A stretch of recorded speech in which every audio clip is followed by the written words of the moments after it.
നമ്മളെ 4 പേരുടെ കാര്യം നമ്മൾ 4 പേരല്ലാണ്ട് 5ാമത് ഒരാളും കൂടെ അറിയുന്നുണ്ട്. അതാര്? ഇപ്പൊ ഒരു കാര്യം കാണിച്ചു തരാം.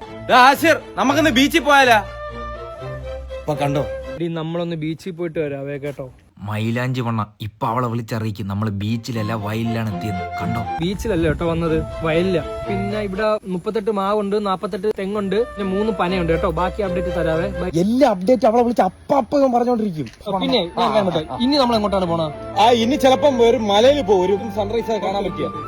പകലാ സൺറൈസ്. എടാ ഇതിപ്പോ അങ്ങനെ വിളിച്ച് അതേപോലെ പറയും കേട്ടോ. ഇപ്പൊ സൺറൈസ് കാണാൻ വേണ്ടി ഒരു മലയുടെ മണ്ടേ പോകും കേട്ടോ. ബാക്കി ഞാൻ അറിയിക്കാം കേട്ടോ. കിട്ടിയോ? ഹലോ, പോയാ? എനിക്കും പെണ്ണുള്ളതിനേട്ടാ, ഞാൻ ഇങ്ങനൊന്നും ചെയ്യൂല. ഞാനും ഇങ്ങനെ വിളിച്ചു പറയത്തില്ല. അതിന് നിനക്ക് വിളിച്ചു പറയാൻ ആരിയിരിക്കുന്നു? അതല്ലേ പറഞ്ഞ ഞാൻ വിളിച്ചു പറയത്തില്ലെന്ന്. നമ്മള് വിഷയത്തിൽ നിന്ന് തെന്നി പോണ്. എന്റെ എന്തൊക്കെ കാര്യം പെങ്കൊച്ച് അറിഞ്ഞു കാണും. നിന്നെ പറ്റി പറയാനാണെങ്കിൽ ഒരു നല്ല കാര്യം പോലും ഇല്ല. നമ്മൾ 4 പേരിൽ ഒതുങ്ങുന്ന എന്റെ ഇഞ്ചിക്കണ്ണ എന്നുള്ള പേര് പുറം ലോകം എങ്ങനെ അറിഞ്ഞു? ഇഞ്ചി കണ്ണ, ഓ കറക്റ്റ് പറയണം. നമ്മൾ ഇനി എങ്ങോട്ടാണ് പോണത്? നമ്മൾ കാക്കനാടാണ് പോണം. കാക്കനാട് എന്തിന്? കാക്കയെ പറത്താൻ. ചുമ്മാ നിന്റെ തുള്ളത്തിനെല്ലാം തുള്ളി നിൽക്കുന്ന വെച്ചാൽ എന്നെ ഒരുമാരില്ല വിലയില്ലാത്ത കാണല്ലേ. ചുമ്മാ നടന്ന് ഓരോന്നും. എടീ ചിലപ്പോ നമ്മള് കാക്കനാട് പോകും കേട്ടോ. കാക്കയെ പറത്താൻ. കഴിച്ച എന്തോ ശരിയായില്ലടാ, എനിക്ക് വയറ് ഭയങ്കര വേദന. അജിന് ഭയങ്കര വയറ് തന്നെയാണ്. ഇന്നലെ അടിപൊളി ദിവസമായിരുന്നു. അടിച്ച് വിറ്റാടി റോഡിൽ കിടന്ന് ഉരുണ്ട്. ഈ വിനായക നമ്മളെ കൂട്ടത്തിൽ കവട്ട അടിച്ച് വിറ്റായിട്ട് ബാറിൽ കയറി ബിയർ സ്വന്തമായിട്ട് തലക്കടിച്ച് പൊട്ടിച്ച് അവിടെ ബോധമില്ല കിടന്ന് അവൻ തന്നെ സ്വന്തമായിട്ട് ആംബുലൻസ് വിളിച്ച് ഹോസ്പിറ്റലിൽ പോയി. ഞാൻ ഇപ്പൊ ജെട്ടിയൊന്നും ഇടാറില്ല, ഭയങ്കര കംഫർട്ടാ. അലയില്ലേ, അവൻ ഫ്രീ തിങ്കറാ, അവൻ ജെട്ടി ഇടൂല.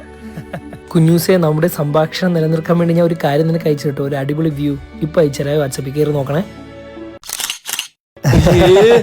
എടി കുഞ്ഞൂസെ, അടുത്ത അപ്ഡേറ്റ് ആണ്. ഇന്ന് രാവിലെ ചമ്മന്തി കറിയായിരുന്നു ദോശയോടെ. അങ്ങനെ ആ ചമ്മന്തി കറിയിൽ നിന്ന് 3 കറിവേപ്പില കിട്ടി, 18 കടുകും. അത് 3 ഞാൻ മാറ്റി കളഞ്ഞു കേട്ടോ. ഇനി നമ്മുടെ കൂട്ടത്തിൽ അജിന്റെ ഒരു കാര്യം പറഞ്ഞ് നമുക്ക് ചിരിച്ചാലോ?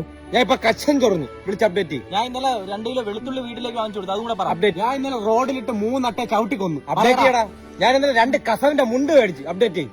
ഫ്രണ്ട്സിന്റെ ഇടയിൽ നടക്കുന്ന കാര്യങ്ങൾ ഇങ്ങനെ വിളിച്ചു പറയുന്ന ഞാനൊരു കൂസനാണെന്ന് എനിക്കറിയാം. എന്നാലും ഞാൻ എന്തുകൊണ്ട് ഇത് തുടർന്നുകൊണ്ടിരിക്കുന്നു എന്ന് വെച്ചാൽ, ഞാൻ ഇതല്ലാതെ അവളോട് വേറൊരു കാര്യം ഇത്ര ഇൻട്രസ്റ്റ് ആയിട്ട് പറഞ്ഞിട്ടില്ല. അതുകൊണ്ട് തന്നെ റിലേഷൻഷിപ്പ് നിലനിൽക്കാൻ നിങ്ങൾ ഈ ഒരു ട്രിക്ക് ഉപയോഗിക്കൂ.